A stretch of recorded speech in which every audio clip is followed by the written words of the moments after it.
സുഗമോദേവി സീരിയലിൻ്റെ പുതിയൊരു എപ്പിസോഡിൻ്റെ പ്രമുഖ വിശേഷങ്ങളിലേക്ക് എല്ലാവർക്കും സ്വാഗതം. അങ്ങനെ നമ്മളുടെ ദേവിക പൂർവാധികം ശക്തിയോടുകൂടി ഫയലുമായിട്ട് തിരിച്ചു പോവുകയാണ്.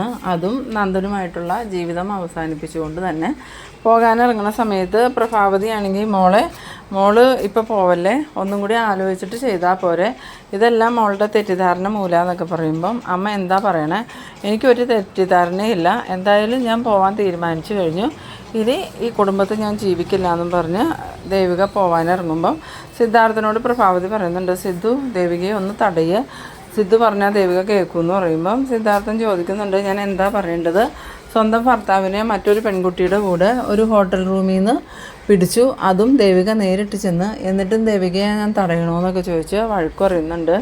പിന്നീട് യാത്ര പറയുന്ന സമയത്ത് സിദ്ധാർത്ഥൻ ദേവികയോട് പറയുന്നുണ്ട്, മോള് ഇവിടുത്തെ ജീവിതം മതിയാക്കി പോകുന്നതായിരിക്കാം, പക്ഷേ എനിക്ക് അങ്ങനെ പറയാൻ പറ്റില്ല, മോളെ എപ്പോൾ പോകുമ്പോഴും പോയി വാ എന്ന് പറയണ പോലെ തന്നെ ഞാൻ ഇപ്പോഴും പറയാം, മോള് പോയി വാ, എന്തായാലും എൻ്റെ പ്രതീക്ഷ ഇപ്പോഴും മോള് തിരിച്ചു വരുമെന്ന് തന്നെയാണെന്നും പറഞ്ഞു സിദ്ധാർത്ഥം ഭയങ്കര സങ്കടത്തോടുകൂടി തന്നെ നിൽക്കുന്നുണ്ട്. അത് കാണുമ്പോൾ ദേവികയ്ക്കും നല്ല വിഷമമൊക്കെ ആവുന്നുണ്ടെങ്കിലും ദേവിക പോകാനായിട്ട് തിരിഞ്ഞിട്ട് നന്ദുവിനോട് പറയുന്നുണ്ട്, ഇനി നന്ദുവിനോടാണ് പറയാനുള്ള, എന്തായാലും ഞാനൊരു തീരുമാനത്തിലെത്തി, എത്രയും പെട്ടെന്ന് നമ്മൾക്ക് ഡൈവോഴ്സ് വേണം, അതിന് രണ്ടുപേരും പ്രശ്നമില്ലാതെ ഒപ്പിട്ട് കൊടുക്കുകയാണെങ്കിൽ ഡൈവോഴ്സിന് താമസം ഉണ്ടാവില്ല, അതുകൊണ്ട് നന്ദു എത്രയും പെട്ടെന്ന് എനിക്ക് ഡൈവോഴ്സ് പേപ്പറിൽ ഒപ്പിട്ട് തരണം, അതുമാത്രമല്ല ഇനി നന്ദുവിൻ്റെ ഇഷ്ടങ്ങൾക്കും ആഗ്രഹങ്ങൾക്കും തടസ്സമായിട്ട് ഞാൻ നന്ദുവിൻ്റെ ജീവിതത്തിൽ ഉണ്ടാവില്ല, ഞാൻ പോവുക എന്നേക്കുമായിട്ട് ഇനി നന്ദുവിൻ്റെ ഇഷ്ടം പോലെ ആഗ്രഹത്തിനനുസരിച്ച് ജീവിക്കാം, ഇഷ്ടമുള്ള ആളോടൊപ്പം എന്നും പറഞ്ഞ് ദേവിക പോവുകയാണ്.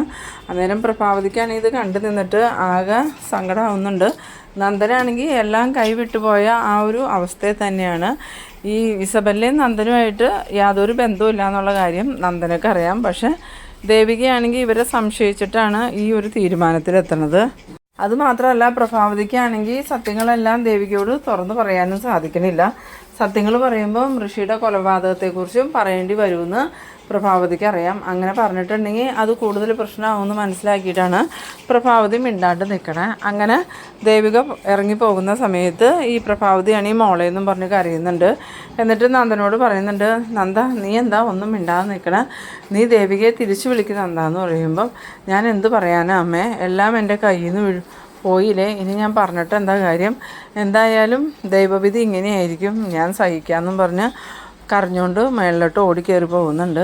പിന്നീട് മേളിൽ ചെന്നിട്ട് നന്ദനാണെങ്കിൽ ദേവിക പോണത് കാണാൻ വേണ്ടി പുറത്തേക്ക് ടെറസിൻ്റെ അവിടെ വന്ന് നിന്ന് നോക്കുന്നുണ്ട് കേട്ടോ. അന്നേരം ദേവികയാണെങ്കിൽ കാറിൻ്റെ അവിടെ വന്നിട്ട് സങ്കടത്തോടു കൂടി വീട്ടിലേക്ക് തിരിഞ്ഞു നോക്കുന്നുണ്ട്. എന്നിട്ട് മനസ്സിൽ വിചാരിക്കുന്നുണ്ട്, നന്ദു എന്നാലും എന്നെ ഒന്ന് തിരിച്ചു വിളിച്ചില്ലല്ലോ, അപ്പം നന്ദുവിൻ്റെ മനസ്സിൽ എന്നെക്കുറിച്ചൊരു ചിന്ത പോലും ഇല്ലായിരിക്കും, അതുകൊണ്ടല്ലേ നന്ദു ഇങ്ങനെ പെരുമാറണേ, അല്ലെങ്കിൽ നന്ദു എന്തെങ്കിലും ഒന്ന് പറഞ്ഞ് സ്വയം ന്യായീകരിക്കാനെങ്കിലും നോക്കൂലേ എന്നൊക്കെ ഇങ്ങനെ മനസ്സിൽ ആലോചിച്ചുകൊണ്ട് സങ്കടത്തോടുകൂടി കാറിലോട്ട് കയറി ഇരിക്കുന്നുണ്ട്. ആ സമയത്ത് മുരളി ചോദിക്കുന്നുണ്ട്, ദേവിക ഇനി അങ്ങോട്ടാന്ന് ചോദിക്കുമ്പം എനിക്ക് നേരെ മിനിസ്റ്ററുടെ ഓഫീസിലേക്ക് പോകണം, മിനിസ്റ്റർ എന്നെ ഈ ഫയലിൻ്റെ പേരും പറഞ്ഞ് ഒരുപാട് കുറ്റപ്പെടുത്തിയായിരുന്നു, എന്തായാലും ഫയൽ മിനിസ്റ്ററിനെ ഏൽപ്പിച്ചിട്ട് വേണം എനിക്ക് എൻ്റെ വീട്ടിലേക്ക് പോകാമെന്ന്.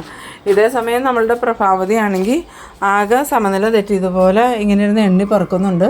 അന്നേരം സിദ്ധാർത്ഥൻ പറയുന്നുണ്ട്, താനിപ്പോൾ ഇങ്ങനെ കരഞ്ഞിട്ടൊന്നും ഒരു കാര്യമില്ല, അത് അവളുടെ തീരുമാനം, ദേവികയുടെ തീരുമാനത്തെ എതിർക്കാൻ നമുക്ക് പറ്റില്ല, കാരണം താനൊരു ഭാര്യയുടെ സ്ഥാനത്ത് നിന്ന് ചിന്തിച്ചു നോക്ക്, അപ്പോൾ തനിക്ക് മനസ്സിലാവും, തന്നെ ഞാൻ വഞ്ചിച്ചു എന്ന് തനിക്ക് ബോധ്യമായ താൻ എപ്പോഴെങ്കിലും എൻ്റെ കൂടെ ജീവിക്കാൻ തയ്യാറാവുമോ. അന്നേരം പ്രഭാവതി പറയുന്നുണ്ട്, അതൊക്കെ ശരിയാ സിദ്ധു, പക്ഷേ ഇതെല്ലാം ദേവികയുടെ തെറ്റിദ്ധാരണ, നന്ദനും ഇസബല്ലയും തമ്മിൽ അങ്ങനെ ഒരു ബന്ധവുമില്ല എന്ന് പറയുമ്പോൾ സിദ്ധാർത്ഥൻ ചോദിക്കുന്നുണ്ട്, ഒരു ബന്ധമില്ലാഞ്ഞിട്ടാണോ സ്വന്തം ഭാര്യയോട് പോലും പറയാതെ അവൻ ഇസബല്ലയുടെ കൂടെ ഹോട്ടലിൽ റൂമെടുത്ത് താമസിച്ചത്, അതും പല പ്രാവശ്യം, ഇതിനു മുമ്പ് ഒരിക്കലും അവനങ്ങനെ താമസിച്ചിട്ടില്ല എന്ന് ചോദിക്കുമ്പം പ്രഭാവതിക്ക് സത്യങ്ങൾ പറയാനും പറ്റുന്നില്ല, എന്നാൽ ഈ സിദ്ധാർത്ഥനെ വിശ്വസിപ്പിക്കാനും പറ്റാത്ത ഒരവസ്ഥയിലാണ്.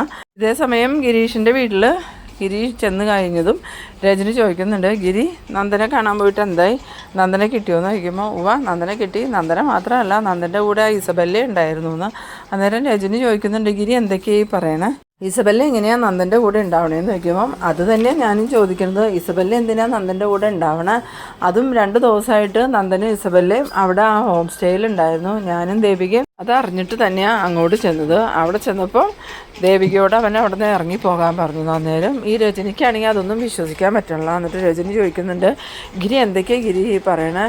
നന്ദൻ ഒരിക്കലും അങ്ങനെ പെരുമാറില്ല എന്ന് പറയുമ്പോൾ, എന്നാൽ പിന്നെ ഞാനും ദേവിക അതൊക്കെ സ്വപ്നം കണ്ടതായിരിക്കും. ഞങ്ങളവിടെ ചെല്ലുമ്പോൾ നന്ദനും ഇസബെല്ലയും റൂമിലുണ്ടായിരുന്നു. എന്നിട്ട് ഞങ്ങൾ നന്ദനെ കൊണ്ടുപോകാമെന്ന് പറഞ്ഞപ്പം ഇസബെല്ല അതിന് സമ്മതിക്കൂല എന്ന് പറഞ്ഞ് ഭയങ്കര പ്രശ്നമായി. ദേവിക അവൾക്കിട്ട് ഒരെണ്ണം പൊട്ടിച്ചിട്ട് നന്ദനെയും വിളിച്ചുകൊണ്ട് കൂടെ വന്നേന്നു. അത് കേട്ടതിന് രജനിയാണെങ്കിൽ പറയുന്നുണ്ട്, അന്നേ ഞാൻ അവളോട് പറഞ്ഞതാ MLA ആവാൻ മത്സരിക്കണ്ടെന്ന്. അന്ന് അങ്ങനെ ചെയ്തിരുന്നെങ്കിൽ അവൾക്കിപ്പോൾ ഈ ഒരു അവസ്ഥ വരില്ല എന്ന് പറയുമ്പം ഗിരി പറയുന്നുണ്ട്, നീ പിന്നെയും ദേവികയെ തന്നെയാണല്ലോ കുറ്റം പറയണേ. ഇനിയിപ്പോൾ ഞാൻ നന്ദൻ്റെ സ്ഥാനത്തെങ്കിൽ നീ എന്നോട് പൊറുക്കുമായിരുന്നു എന്ന് ചോദിക്കുമ്പം രജനി ആകെ ഒരു കൺഫ്യൂഷനിലാവുന്നുണ്ട്. പിന്നീട് രജനി വീട്ടിലോട്ട് ഒന്ന് വിളിച്ച് നോക്കട്ടെ എന്ന് പറഞ്ഞ് ഫോണെടുത്ത് പ്രഭാവതിയെ വിളിക്കുന്നുണ്ട്. പ്രഭാവതി ഫോണെടുത്തതും അമ്മേ അവിടെ എന്തൊക്കെയാണ് നടക്കണേ? ആ സമയത്ത് പ്രഭാവതി വിഷമത്തോടുകൂടി പറയുന്നുണ്ട്, എനിക്കൊന്നും അറിയില്ല മോളെ, ദേവിക നന്ദനുമായിട്ട് പിണങ്ങി വീട് വിട്ടുപോയിന്ന്. അത് കേട്ടതും രജനി ചോദിക്കുന്നുണ്ട്, അതെന്തിനാന്ന് ചോദിക്കുമ്പം അതല്ലേ ഞാൻ പറഞ്ഞേ എനിക്കൊന്നും അറിയില്ല എന്ന്. അപ്പോൾ ഗിരി ഇവിടെ ഓരോന്നൊക്കെ പറയുന്നുണ്ടല്ലോ, നന്ദനെ ഇസബെല്ലേനെയും ദേവികയും ഗിരിയും കൂടെ ഹോട്ടൽ റൂമിൽ നിന്ന് പിടിച്ചെന്നാലോ പറഞ്ഞതെന്ന് പറയുമ്പം അങ്ങനെ എന്തൊക്കെയോ സംഭവിച്ചിട്ടുണ്ട്. ഇനിയിപ്പോൾ എന്ത് ചെയ്യും അമ്മയെന്ന് ചോദിക്കുമ്പം എനിക്കൊന്നും അറിയില്ല.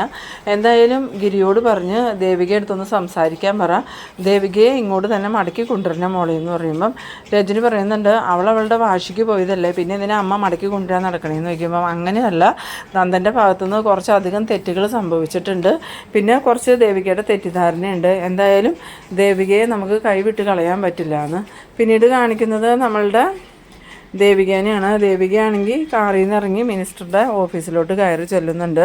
മിനിസ്റ്റർ ദേവികയെ കണ്ടതും പുച്ഛത്തോടുകൂടി, എന്താ MLA ഇന്നലെ CM-നെ കാണാൻ വരാമെന്ന് പറഞ്ഞിട്ട് എന്തിയ ദേവിക വരാതിരുന്നതെന്ന് ചോദിക്കുമ്പം, അത് സാർ എനിക്ക് ഇന്നലെ വരാൻ പറ്റിയില്ല. എന്തായാലും സാറ് ചോദിച്ചതുപോലെ ആ ഫയലുമായിട്ടാണ് ഞാനിവിടെ വന്നേക്കണേ. സാർ ഈ ഫയലിൻ്റെ പേരും പറഞ്ഞ് എന്നെയും എൻ്റെ അച്ഛനെയും ഒരുപാട് ആക്ഷേപിക്കുകയും ഇൻസൾട്ട് ചെയ്യുകയൊക്കെ ചെയ്തിട്ടുണ്ടായിരുന്നു. എന്തായാലും ഈ ഫയൽ നഷ്ടപ്പെട്ടു പോയെന്ന് വിചാരിച്ചാൽ ഞാനിരുന്നത്. പക്ഷെ അത് വീട്ടിൽ തന്നെ ഉണ്ടായിരുന്നു. ഇന്ന ഫയലെന്നും പറഞ്ഞുകൊണ്ട് ദേവിക ആ ഫയൽ അങ്ങോട്ട് കൊടുക്കുന്നുണ്ട്. മിനിസ്റ്റർ ചോദിക്കുന്നുണ്ട്, അപ്പോൾ ഈ ഫയൽ കയ്യിലുണ്ടായിരുന്നിട്ടാണോ നഷ്ടപ്പെട്ടു പോയെന്ന് പറയുമ്പം ഞാനത് ഓർമ്മയില്ലാതെ എവിടെയോ വച്ചേർന്നു, ഇപ്പോഴേ എനിക്കത് കിട്ടിയത്. എന്തായാലും ഇത് മിനിസ്റ്ററെ ഏൽപ്പിക്കാമെന്ന് വിചാരിച്ചാൽ ഞാൻ വന്നേ. ഇനി ഇതിൻ്റെ പേരിൽ സാറിന് എന്നെയും അച്ഛനെയും നാണം കെടുത്താൻ പറ്റില്ലല്ലോ എന്ന് പറയുമ്പം മിനിസ്റ്റർ ദേഷ്യത്തോടു കൂടി ചോദിക്കുന്നുണ്ട്, എന്താ ദേവിക നിങ്ങൾ ഈ പറയണേ, മതി നിർത്തുമെന്ന് പറയുമ്പം അതെങ്ങനെയാണ് സാർ, ഞാനും ഭരണപക്ഷത്തിൻ്റെ MLA അല്ലേ, സാറിനെ കൂട്ട് തന്നെ സംസ്കരിക്കാനുള്ള അവകാശം എനിക്കുണ്ടെന്ന് പറയുന്നു. പിന്നീട് കാണിക്കുന്നത് ഗൗരി ഇങ്ങനെ എന്തോ ആലോചിച്ച് വിഷമിച്ചിരിക്കുന്ന സമയത്ത് ഭാർഗവി അങ്ങോട്ട് വരുന്നുണ്ട്.